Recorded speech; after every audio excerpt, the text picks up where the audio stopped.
الحمدللہ رب العالمین والصلاة والسلام علی سید المرسلین اما بعد فاعوذ باللہ من الشیطان الرجیم بسم اللہ الرحمن الرحیم الصلاة والسلام علیک یا رسول اللہ وعلی آلک وصحابک یا حبیب اللہ الصلاة والسلام علیک یا نبی اللہ وعلی آلک وصحابک یا نور اللہ۔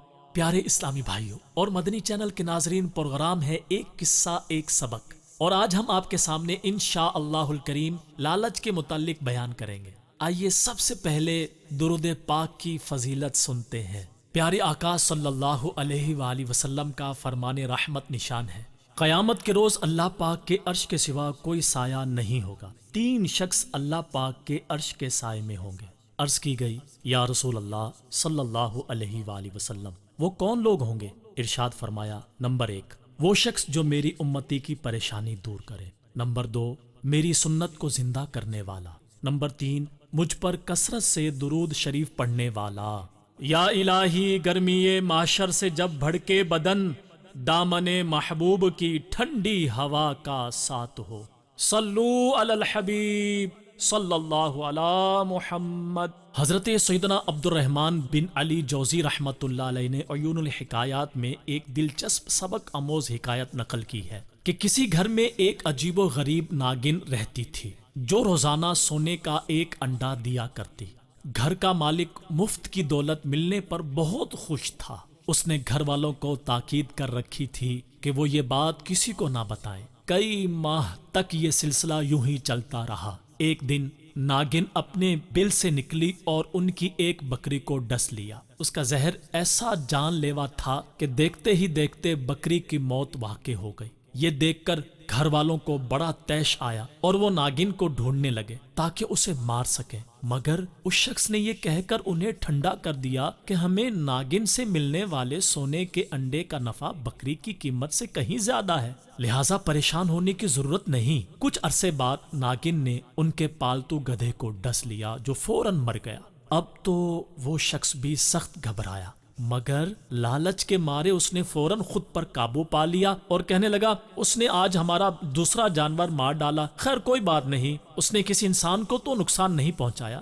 گھر والے چپ ہو رہے۔ اس کے بعد 2 سال کا عرصہ گزر گیا مگر ناگن نے کسی کو نہیں ڈسا۔ اہل خانہ بھی اپنے جانوروں کے نقصان کو بھول گئے۔ پھر ایک دن ناگن نے ان کے غلام کو ڈس لیا۔ اس بیچارے نے مدد کے لیے اپنے مالک کو پکارا، مگر اس سے پہلے کہ مالک اس تک پہنچتا، زہر کی وجہ سے غلام کا جسم پھٹ چکا تھا۔ اب وہ شخص پریشان ہو کر کہنے لگا، اس ناگن کا زہر تو بہت خطرناک ہے، اس نے جس کو ڈسا وہ فوراً موت کے گھاٹ اتر گیا، اب کہیں یہ میرے گھر والوں میں سے کسی کو نہ ڈس لے۔ کئی دن اسی پریشانی میں گزر گئے کہ اس ناگن کا کیا کیا جائے۔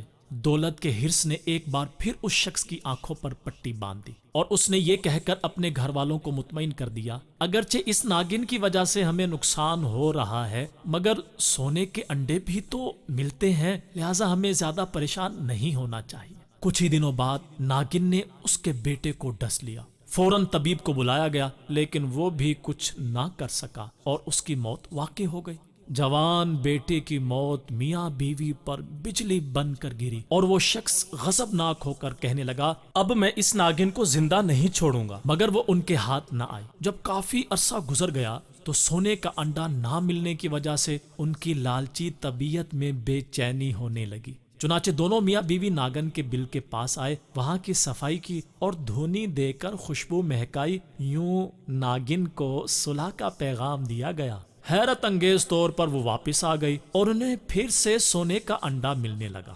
مال و دولت کے حرص نے انہیں اندھا کر دیا اور وہ اپنے بیٹے اور غلام کی موت کو بھی بھول گئے۔ پھر ایک دن ناگن نے اس کی زوجہ کو سوتے میں ڈس لیا۔ تھوڑی ہی دیر میں اس نے بھی تڑپ تڑپ کر جان دے دی۔ اب وہ لالچی شخص اکیلا رہ گیا تو اس نے ناگن والی بات اپنے بھائیوں اور دوستوں کو بتا ہی دی۔ سب نے یہی مشورہ دیا، تم نے بہت بڑی غلطی کی، اب بھی وقت ہے، سنبھل جاؤ اور جتنی جلدی ہو سکے اس خطرناک ناگن کو مار ڈالو۔ اپنے گھر آ کر وہ شخص ناگن کو مارنے کے لیے گھات لگا کر بیٹھ گیا۔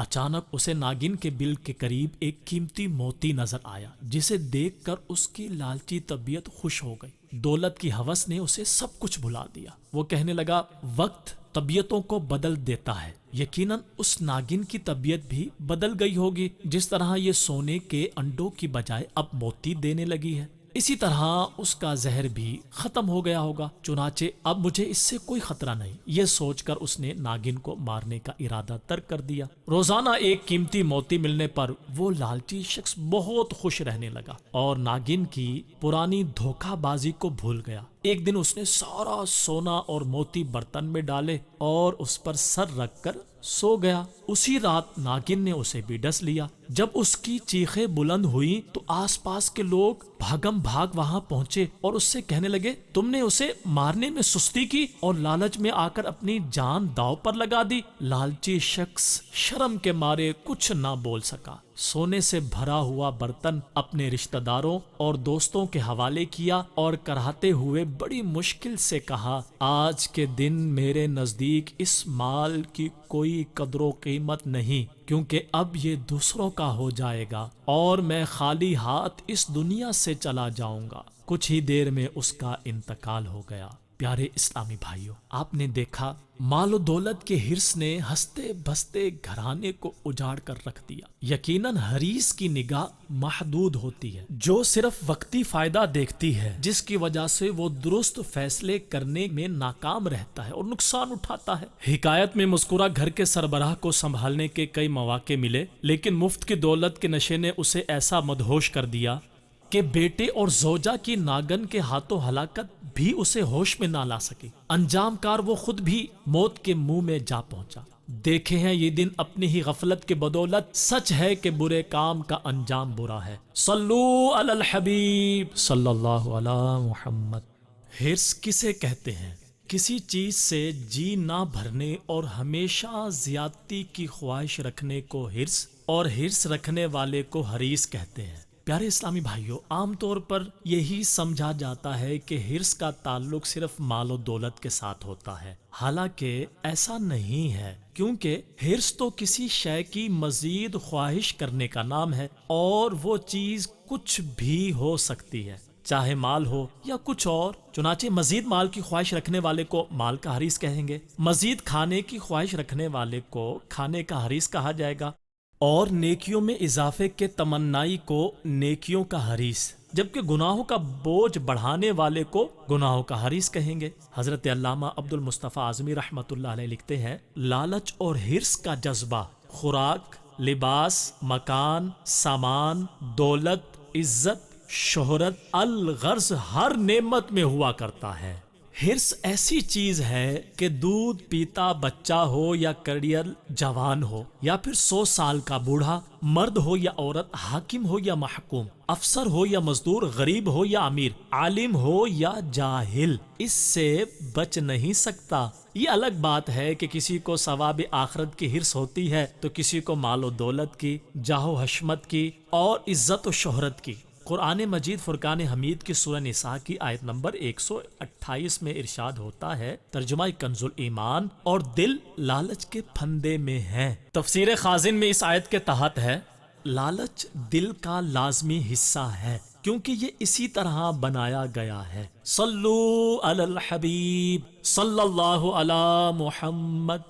انسان تو ایک طرف رہے، حرص و لالچ میں تو جانور بھی مبتلا ہوتے ہیں۔ کتے کا لالچ مشہور ہے، یہ ایسا حریص ہوتا ہے کہ اگر اس کو کوئی مرا ہوا جانور کھانے کو مل جائے تو اکیلی ہی اسے ہڑپ کرنا چاہتا ہے، اور اگر اس دوران دوسرا کتا وہاں آ نکلے تو اسے قریب بھی نہیں آنے دیتا۔ آئیے ایک لالچی کتے کی مشہور سبق آموز حکایت سنتے ہیں۔ ایک کتا بھوکا تھا اور کھانے کی تلاش میں ادھر ادھر مارا پھر رہا تھا۔ اچانک اس کو ایک ہڈی ملی جسے اس نے منہ میں دبایا اور ایک نہر کے کنارے کنارے چلنے لگا۔ ایک دم اس کی نظر نہر میں پڑی تو اسے اپنا عکس دکھائی دیا۔ وہ سمجھا کہ میرے آس پاس ایک اور کتا بھی ہے جس کے منہ میں ہڈی ہے. اس نے سوچا کیوں نہ وہ دوسرے کتے کی ہڈی بھی چھین لے، مگر جلد ہی اس نے اپنا ارادہ بدل دیا کہ چھوڑو، اپنے پاس ایک ہڈی تو ہے نا. لیکن یہ سوچ اس کے لالچ پر غالب نہ آ سکی. چنانچہ اس کے دل میں پھر سے خواہش جاگ اٹھی کہ اگر ایک کے بجائے 2 ہڈیاں مل جائیں تو خوب مزہ آئے گا. یہ سوچ کر اس نے دوسرے کتے کو ڈرانے کے لیے بھونکنا شروع کیا، مگر وہ صرف ایک بھونک کر کے رہ گیا، کیونکہ اس کے منہ میں دبی ہوئی ہڈی پانی میں گر گئی اور پانی کے بہاؤ کے ساتھ بہتی ہوئی کہیں دور نکل گئی.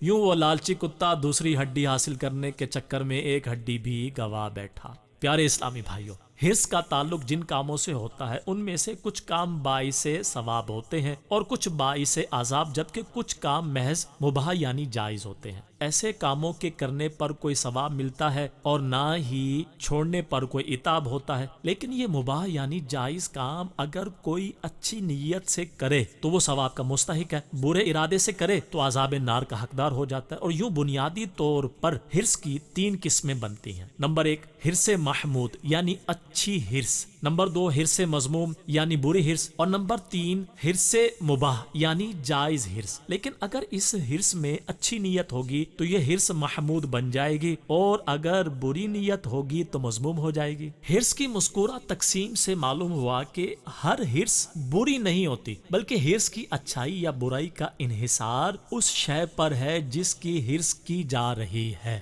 لہٰذا اچھی چیز کی حرص اچھی اور بری کی حرص بری ہوتی ہے، مگر اچھائی یا برائی کی طرف جانا ہمارے ہاتھ میں ہے. لیکن سب سے پہلے یہ جاننا بہت ضروری ہے کہ کن چیزوں کی حرص محمود ہے تاکہ اسے اپنایا جا سکے، اور کون کون سی اشیاء کی مذموم تاکہ اس سے بچا جا سکے. اس سلسلے میں حرص کی اقسام کی مختصر وضاحت ملاحظہ کیجیے. چنانچہ کون سی حرص محمود ہے؟ رضا الہی کے لیے کیے جانے والے نیک اعمال انشاء اللہ الکریم انسان کو جنت میں لے جائیں گے. لہٰذا نیکیوں کی حرص محمود یعنی پسندیدہ ہوتی ہے. مثلا نماز، روزہ، حج، زکوٰۃ، صدقہ و خیرات، تلاوت، ذکر اللہ، درود پاک، حصول علم دین، صلہ رحمی، خیر خواہی اور نیکی کی دعوت عام کرنے کی حرص محمود ہے. کن چیزوں کی حرص مذموم ہے؟ جس طرح گناہوں کا ارتکاب ممنوع ہے، اسی طرح ان کی حرص بھی ممنوع و مذموم ہوتی ہے، کیونکہ اس حرص کا انجام آتش دوزخ میں جلنا ہے. مثلا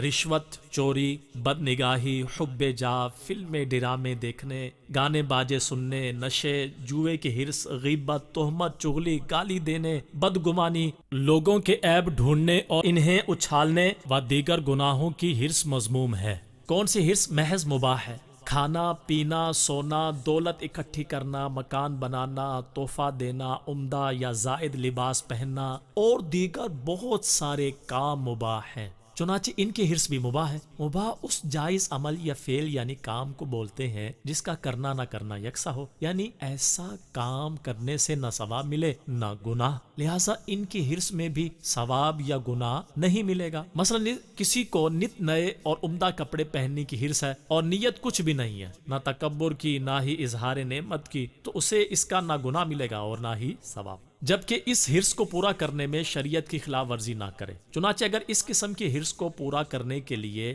رشوت، چوری، ڈاکہ جیسے حرام کمائی کے ذریعے اختیار کرنے پڑتے ہیں تو ایسی حرص سے بچنا لازم ہے. اگر کوئی مباح کام اچھی نیت سے کیا جائے تو اچھا ہو جائے گا، لہٰذا اس کی حرص بھی محمود ہوگی. اور اگر وہی کام بری نیت سے کیا جائے تو برا ہو جائے گا اور اس کی حرص بھی مذموم ہوگی. اور کچھ بھی نیت نہ ہو تو وہ کام اور اس کی حرص مباح رہے گی. میرے آقا اعلیٰ حضرت امام اہل سنت مولانا شاہ امام احمد رضا خان رحمت اللہ علیہ فرماتے ہیں، ہر مباح یعنی ایسا جائز عمل جس کا کرنا نہ کرنا یکساں ہو، نیت حسن یعنی اچھی نیت سے مستحب ہو جاتا ہے. فقہاء کرام رحمہم اللہ السلام فرماتے ہیں مباحات یعنی ایسے جائز کام جن پر نہ ثواب ہو نہ گناہ، ان کا حکم الگ الگ نیتوں کے اعتبار سے مختلف ہو جاتا ہے. اس لیے جب اس سے یعنی کسی مباح سے طاعت یعنی عبادت پر قوت حاصل کرنا یا طاعت یعنی عبادت تک پہنچنا مقصود ہو تو یہ مباحات یعنی جائز چیزیں بھی عبادت ہوں گی، مثلا کھانا، پینا، سونا، حصول مال وغیرہ.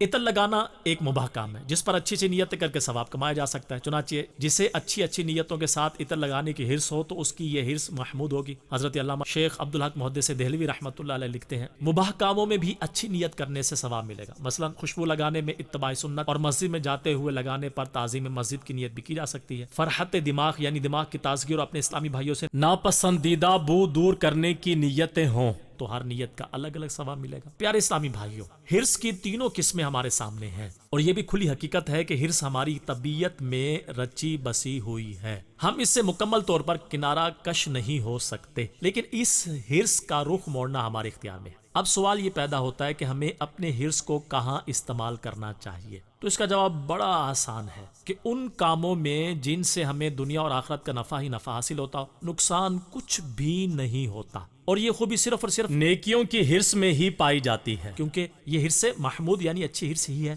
جو انسان کے جنت کے اعلیٰ درجات میں پہنچنے کا وسیلہ بنتی ہے، جبکہ ہرس مذموم یعنی بری ہرس میں ہمارا سراسر نقصان ہے، کیونکہ یہ ہمیں جہنم کے نچلے طبقات میں پہنچا سکتی ہے، اور ہرس مباح یعنی جائز چیزوں کے ہرس میں بنیادی طور پر اگرچہ کوئی قباحت نہیں ہے، لیکن یہ اس وقت تک ہے جب تک دل میں اچھی یا بری نیت موجود نہ ہو، چنانچہ بری نیت ہونے کی صورت میں یہ ہرس بھی مذموم ہو جائے گی، جبکہ نیکی کی سچی نیت حاضر ہونے کی صورت میں اس کا حکم ہرس محمود والا ہوگا۔ صلو علی الحبیب صلی اللہ علی محمد۔ بہرحال نیکیوں کا حریص بننا بے حد ضروری ہے، ہمارے پیارے آقا صلی اللہ علیہ وسلم نے بھی اس کی تاکید فرمائی ہے، چنانچہ آپ صلی اللہ علیہ وسلم کا فرمان نصیحت نشان ہے، اس پر حرص کرو جو تمہیں نفع دے اور اللہ سے مدد مانگو، عاجز نہ ہو۔ حضرت علامہ شرف الدین نووی رحمۃ اللہ علیہ اس حدیث کے تحت لکھتے ہیں یعنی اللہ پاک کی عبادت میں خوب حرص کرو اور اس پر انعام کا لالچ رکھو، مگر اس عبادت میں بھی اپنی کوشش پر بھروسہ کرنے کی بجائے اللہ پاک سے مدد مانگو۔ جبکہ مفسر شہیر حکیم الامت حضرت مفتی احمد یار خان رحمۃ اللہ علیہ اس حدیث پاک کے تحت فرماتے ہیں خیال رہے کہ دنیاوی چیزوں میں قناعت اور صبر اچھا ہے، مگر آخرت کی چیزوں میں حرص اور بے صبری اعلیٰ ہے۔ دین کے کسی درجے پر پہنچ کر قناعت نہ کر لو، آگے بڑھنے کی کوشش کرو۔